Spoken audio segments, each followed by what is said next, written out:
Precisely 6:45. This is the Sri Lanka Broadcasting Corporation. News edited by Danushka Madhavala and read by Sharifa Tahir. Headlines. The All-Party Conference will be held today under the patronage of the President. The government says it has not yet decided to increase the electricity or water bills. Water levels of hydropower reservoirs rapidly decrease. The Power Ministry says more than 8,500 metric tons of fuel issues daily. Government has allocated 20 billion rupees to pay compensation for the farmers whose crops were damaged during the previous Maha season. On news overseas, Russia responds to Zelensky's Ukraine referendum proposal. On sports news, Rafael Nadal has been ruled out for between 4 and 6 weeks with a stress fracture of the rib. Local news in detail now. The All-Party Conference is scheduled to be held today under the patronage of President Gotabaya Rajapaksa at the Presidential Secretariat. The All-Island Tamil Congress, Tamil Progressive Alliance, Jatika Janabalavegaya and Samagi Janabalavegaya have informed that they will not participate in this conference. However, UNP and Tamil National Alliance have confirmed their participation. Few other parties have informed that they cannot confirm until the final decision is taken. Meanwhile, Minister Vasudeva Nanayakkara, parliamentarians Vimal Veeravansa and Udaya Gammampira have informed their non-participation. However, they have presented a collection of suggestions and recommendations for the conference. Further, a few other suggestions from 11 parties of the ruling alliance also submitted to the conference. The latest information revealed that TNA, UNP, MEP have confirmed their participation. The SLFP has yet to confirm their participation, but their participation is almost confirmed. Minister Ramesh Patiruna says that the government has not yet decided to increase the electricity and water bills. It was not discussed in the cabinet meeting held on Monday, he added. But the Transport Minister has informed the cabinet the train ticket will be increased in the near future. Addressing a cabinet press briefing, the minister said the gas shortage will be completely solved within the next few days. The Ministry of Power says that water levels at hydropower reservoirs have rapidly decreased. The water levels of the Kasaway and Mausakali reservoirs have decreased by 13 meters from the spill level. Water levels of Samanalavavu, Kotmale, Victoria and Randanigala have also decreased. Only 369 million electricity units can be generated with the water in those reservoirs. Chairman of the Public Utilities Commission, Janaka Ratnayaka, said that the Electricity Board has incurred a loss of 250 million rupees during the first few months of this year. Minister Gamini Lokuge says that the Petroleum Corporation releases more than 8,500 metric tons of fuel issues daily. But there is a high demand of fuel as many people stockpile fuel and people pump fuel more than they need. Another ship carrying fuel under the Indian loan scheme will reach Sri Lanka today. This is the Sri Lanka Broadcasting Corporation giving you the news. We continue with more stories here at home. The Public Utilities Commission of Sri Lanka has approved the request made by the Ceylon Electricity Board to impose scheduled power cuts in the country today. Power cuts will be imposed in the areas PQRST UVW for 1 hour from 10:30 am to 4:30 pm and 1 hour and 40 minutes from 4:30 pm to 9:30 pm. Areas A, B, C, D, E, F, G, H, I, J, K, L, 3 hours and 20 minutes from 8 am to 6 pm and 1 hour and 40 minutes from 6 pm to 11 pm.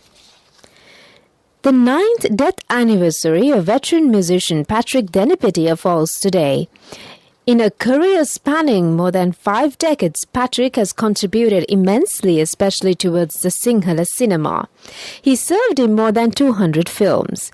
He joined the SLBC in 1950s and excelled in many areas.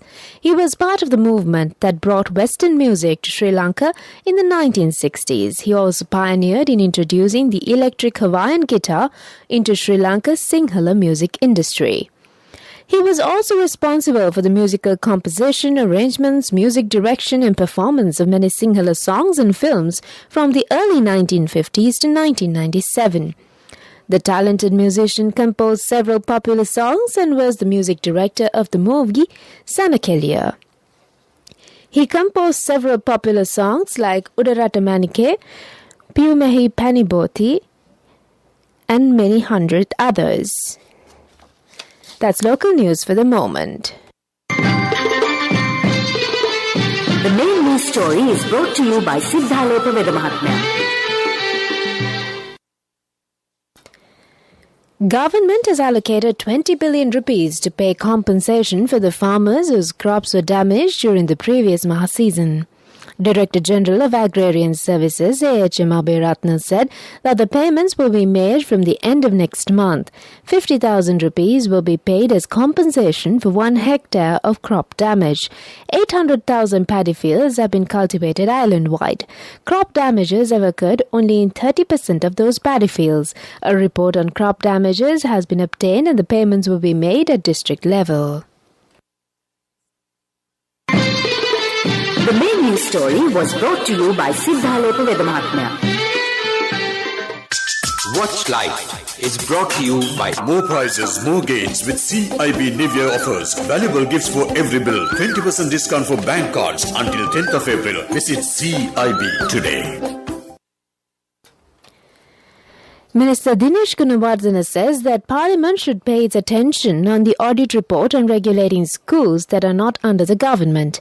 He has pointed out it is the problem which has not been solved over the years. He mentioned this when the Deputy Speaker tabled in Parliament the 5th part of the auditor's report.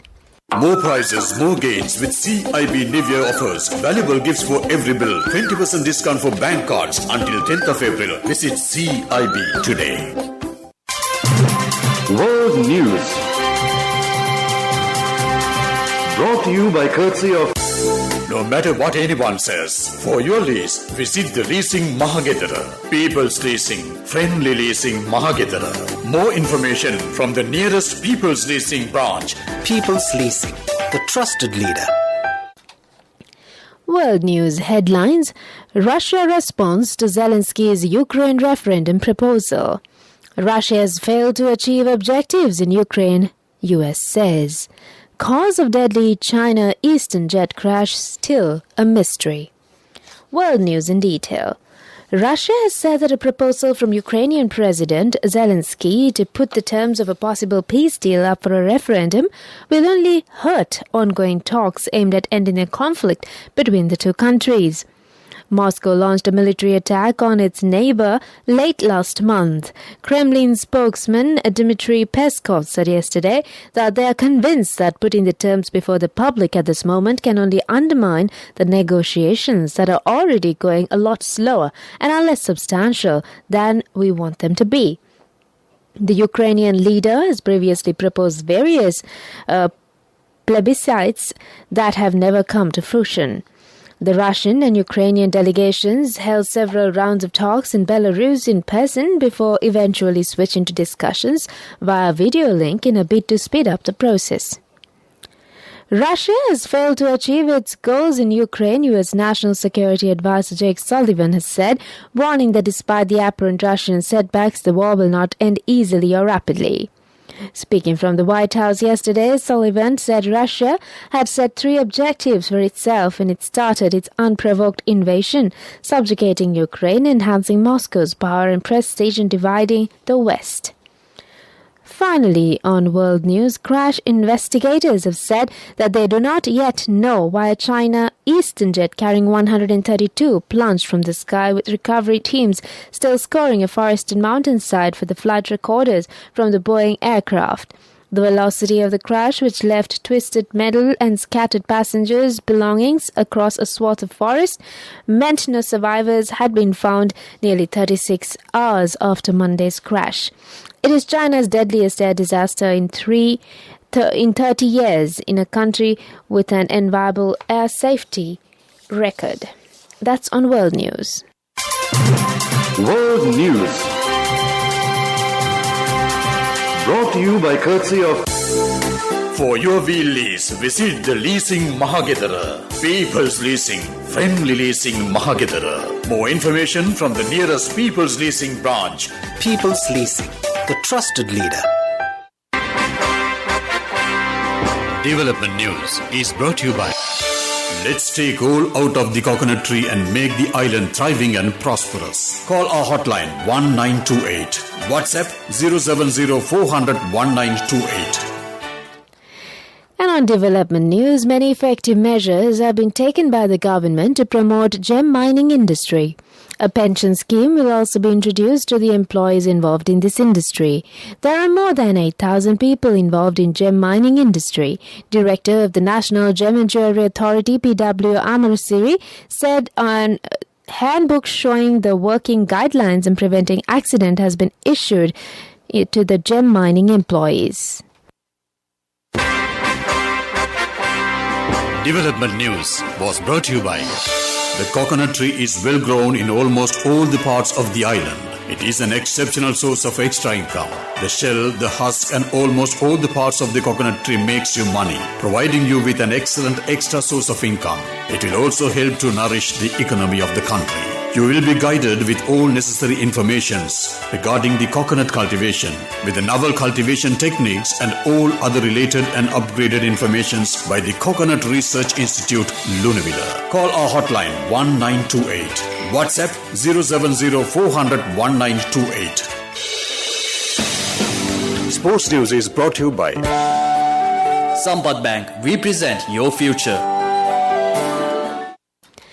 And on sports news, first off, it's on figure skating. Controversial figure skater Kamila Valieva is set to return to competition this weekend in Russia with a doping case still hanging over her.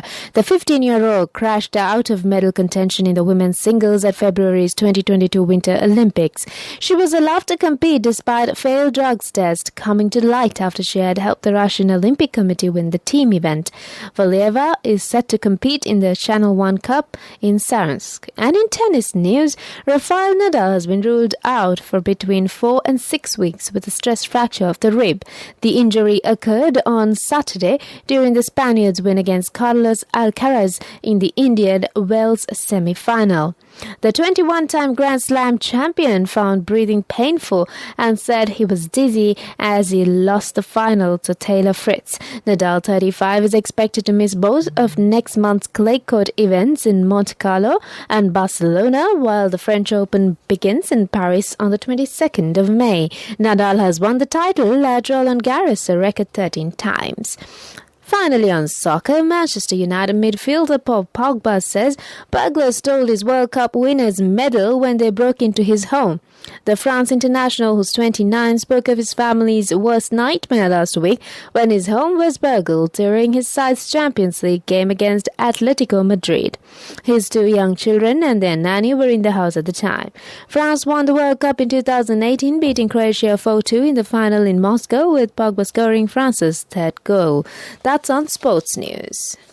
Cash through NSP globally and win wonderful gifts locally. From October 1st, 2021 to December 31st, 2022. Remit a minimum of $100 or an equivalent amount in any foreign currency 3 times through NSB You Trust. Business News, sponsored by National Savings Bank, the safest place for your money. And on business news, Hungary's top diplomat has indicated that his country will not support new economic sanctions on Russian energy firms, arguing the move could backfire. Peter Zharto has also warned that no-fly zone proposals for Ukraine risk sparking a larger regional conflict. Speaking to reporters following a meeting with fellow European Union members in Brussels on Monday, the Hungarian foreign minister said Budapest is unlikely to back penalties targeting Russian gas and oil, as they are liable to harm its own interests. Business News, sponsored by Cash through NSP globally and win wonderful gifts locally. Will you be the lucky winner of the NSP Golden Jubilee? 50 gold sovereigns for the top prize winner of the NSP Golden Jubilee. Scooters for the 10 second prize winners. iPhones for the 10 third prize winners. Mountain bikes for the 29 fourth prize winners. From October 1st, 2021 to December 31st, 2022. Remit a minimum of $100 or an equivalent amount in any foreign currency 3 times through NSB You Trust. And on economic news, global music revenues grew at the fastest rate in more than 2 decades last year with help from artists like BTS, Taylor Swift and Adele. Revenues surged by 18.5% to $25.9 billion in 2021, the highest level since records began in the 1990s. The growth was driven by streaming, with 523 million paid subscribers, up from 443 million in 2020. Streaming now accounts for 65% of total revenues, with CDs, vinyl and cassettes making up to 19% and downloads 4%. The remaining 11% comes from a mixture of royalty payments and licensing music to films, TV shows and adverts. The Weather Report.